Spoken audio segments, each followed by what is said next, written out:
So, if you've ever seen football or if you've crossed the screen while somebody was watching and you waited for a moment that seemed exciting, and you must have seen the goalkeeper perform his job, right? You must have seen how the goalkeeper handles the ball.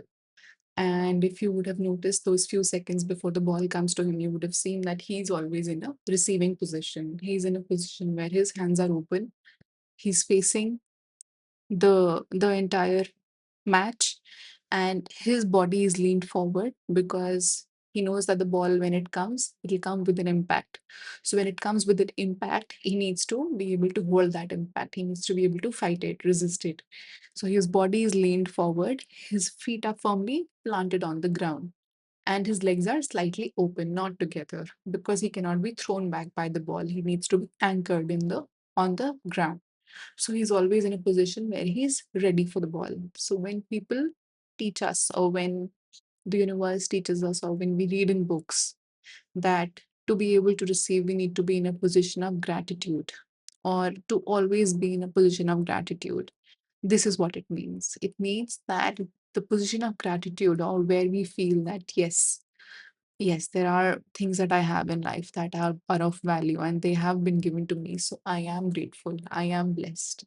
This is what it means. It does not mean that now I cannot ask for more, or that um, maybe I should be happy with what I have, or maybe asking for more makes me feel greedy or makes me feel selfish. No, that's not what it means. It means be in a position to receive, be in a position where things can be thrown at you because you're in a position to be able to catch it.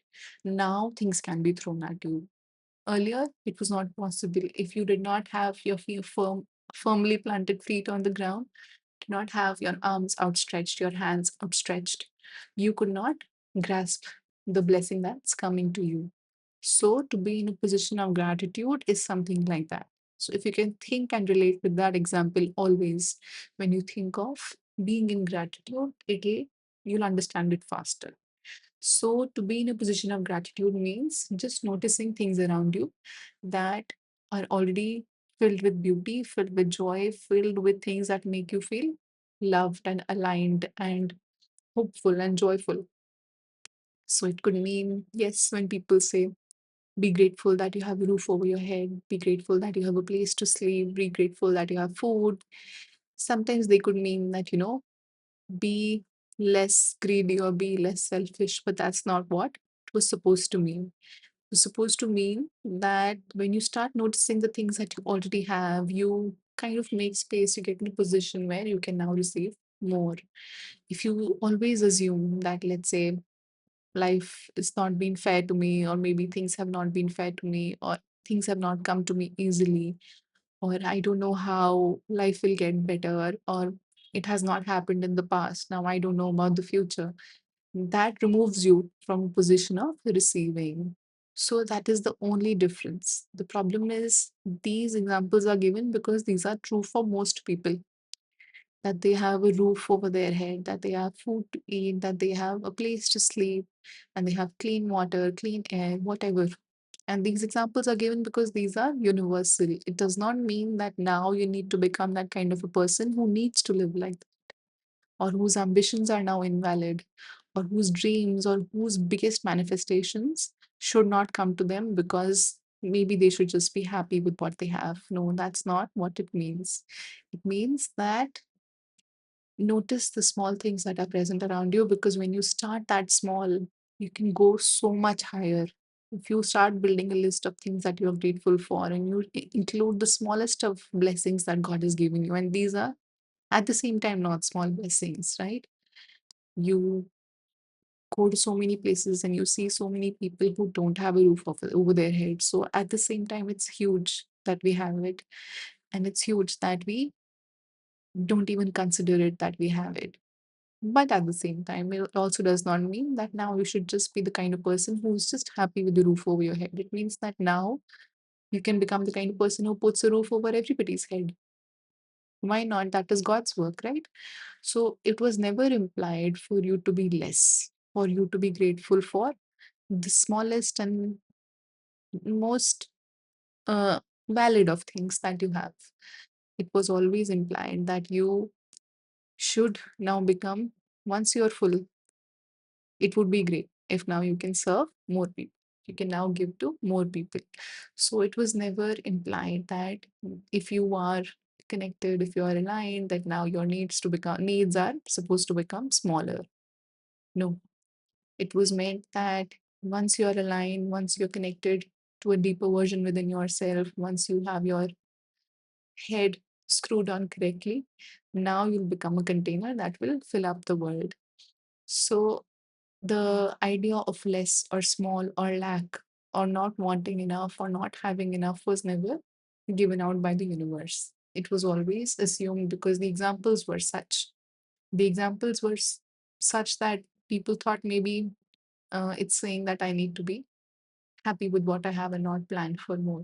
But that was never the case. We need more people of value to have hold more value. We need more people of value to hold more value because they can do wonders in this world and they can put so many things right that it would be great if instead of, let's say, people who were in a receiving position but didn't hold the right values or were not aligned enough, instead of, they can also have things that they want. But what about the people that had their heads correct, had alignment in place, they always knew the difference between what was right and what was wrong? What if those people also had value in their hands? And what if those people also had resources in their hand? Because nothing to the universe or to God is extraneous. It's never too much. Value is value, and it's more about how you understand things. So when, let's say, somebody chasing money, when they chase money for for money's sake, their priorities get twisted, and they tend to want more and more and more and more. And people start to confuse it with different things. Sometimes they think, oh, this is what. I'll not get deeper into it tonight, but today, but that's maybe they think, oh, this is a capitalistic way of working, that people are chasing money and this and that, but that's not true. People, the way they interpret a tool existing, let's say there is disrespect of women in the eyes of a man. Okay, that does not mean that all men are bad. It just means that the way that man sees a woman is very disrespectful. Does not mean that it takes away from the value of the woman, and it does not mean that something is wrong with the entire concept of man. So, similarly, when we assign correct values to things, when we assign correct value to value, or let's say when we are assign correct meaning to value or to resources, money is a resource, right? So when somebody has more of it, it means that they hold more value to be able to offer to the world. And sometimes, even if you do not offer to the world, the fact that you were able to show the world an example in which it could be created is enough of an example for you to create. But at the same time, when you start getting more and more, you will eventually reach a place where you feel like giving to other people, whether it will be your time, whether it will be your money, whether it will be resources, networks, connections, whatever way you feel that you can do this, you will automatically lean towards it if your alignment is correct. So you don't need to worry about now the impact that you're making on the world. You don't need to worry about that now. You just need to worry about the things you want that bring you joy, and not worry so much about what the world expects out of you. It's strange to come to a realization and understand finally that you were never supposed to worry about the world. You were only supposed to worry about yourself and your happiness and your joy. And your joy was supposed to be the signal that would have brought a lot of things to you, like excess to you. And there is nothing wrong with excess. Okay, excess of money, excess of love, excess of kindness, of care, all are good things. Okay, so you cannot feel badly about it or want badly about wanting it. It's all fine as long as it's, yes, I would say that it needs to be acquired in the correct way for two reasons. One, if things are not acquired in the correct way, they will bring a lot of bad energies with them. Okay, what does that mean? It means that if you acquire things in a way that it does not agree with your soul, and all souls are correct, there are no bad souls and good souls, all souls are good souls. So if it does not agree with your soul, you will eventually reach a place where it starts to bring anxiety or a lack of peace within you, and you might start to feel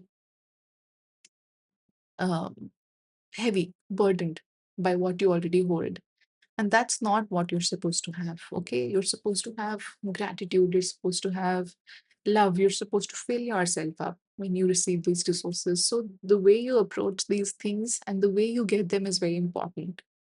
The second reason why you should not go towards strange ways to acquiring wealth is because they will leave then, because karma will play its role and things will be balanced. And if somebody has been hurt, or if somebody has been used, or been incorrectly suffering from you acquiring all this, then things will correct themselves in time, and then your effort will be wasted. So that's a very logical way of looking at things, that it is important that you have a lot, but it is also important the way you have a lot.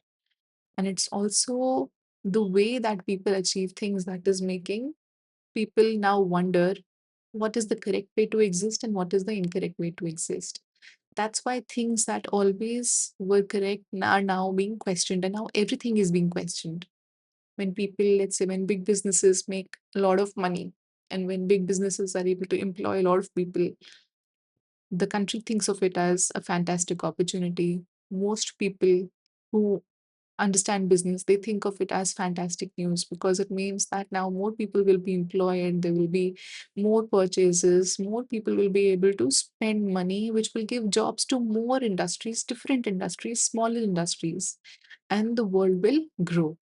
But when businesses do not work in the way that they were supposed to, most people start thinking of businesses as bad. They start thinking of businesses as the ones that are evil. And now that basically means that the tree that is giving out oxygen is evil. But similarly, like a tree, when it when it does its own job, it's not doing it for others. A tree will, convert, create oxygen and give to the world, because that is what a tree does. So similarly, when people start pursuing profits over correct business or value based business, that is when everything starts to be questioned and everything starts to come into a problem area. When people start to wonder, should I even think about owning a business? Should I even think about running a business? Because I am not that kind of a person who will do wrong to other people. But the job of a business was never to do wrong to other people, it was always to provide, like a tree, right? Trees can do multiple things, right? It can give you wood, it can give you leaves, it can give you shelter, it can give you oxygen, it can give you food, it can give you nourishment. So trees can do so many other beautiful things just by being trees. That was the job of a correct alignment, or let's say a business in this case. So understanding that wanting more and doing more is helpful to the world is extremely important. And being in gratitude means that you be in a position to receive.